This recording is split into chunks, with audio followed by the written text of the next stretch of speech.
Has to, ये बहुत ही important lesson है, ये बहुत यूज़ होता है आपकी स्पोकन इंग्लिश में। इसे आप यूज़ करेंगे दो हिंदी के साथ में, मतलब दो सिचुएशन में आप इस लेसन को यूज़ कर सकते हैं। हिंदी दो रहेगी लेकिन इंग्लिश एक ही रहेगी।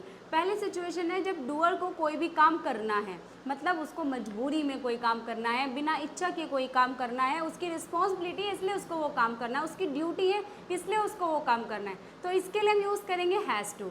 सेकेंड सिचुएशन है जब डूअर को कोई काम बिना मन के, बिना इच्छा के, मजबूरी में कोई काम करना पड़ता है, इसके लिए भी हैज़ टू ही आएगा। हिंदी दो रहेंगी लेकिन जो इंग्लिश ट्रांसलेशन है वो सेम ही रहने वाली है। एक इम्पॉर्टेंट इन्फॉर्मेशन, हैज़ टू जो है वो सभी सब्जेक्ट्स के साथ में यूज़ नहीं हो सकता, इसे हम यूज़ करेंगे सिंगुलर सब्जेक्ट्स के साथ में, जैसे ही has to, she has to, it has to, my dad has to, your father has to, Radha has to.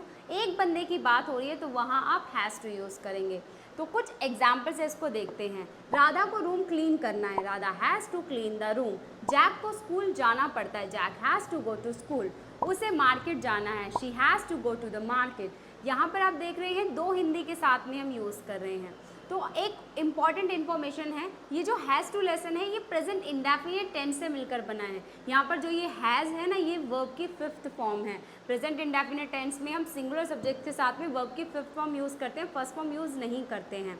तो जो हैज़ की फर्स्ट फॉर्म है वो हैव है, सेकंड और थर्ड फॉर्म हैड है, और जो आईएनजी वाली फॉर्म होती है वो हैविंग होती है, और हैव की फिफ्थ फॉर्म को हम हैज़ कहते हैं। और हैज़ टू यहाँ पर सिंगुलर सब्जेक्ट्स के साथ में यूज़ होगा, इसके अलावा इसका पूरी इंग्लिश में और कहीं भी यूज़ नहीं है। आई होप आपको क्लियर हुआ होगा ये लेसन। अब एक एग्जाम्पल आप बताइए कॉमेंट बॉक्स में, मेरी मम्मी को मार्केट जाना है।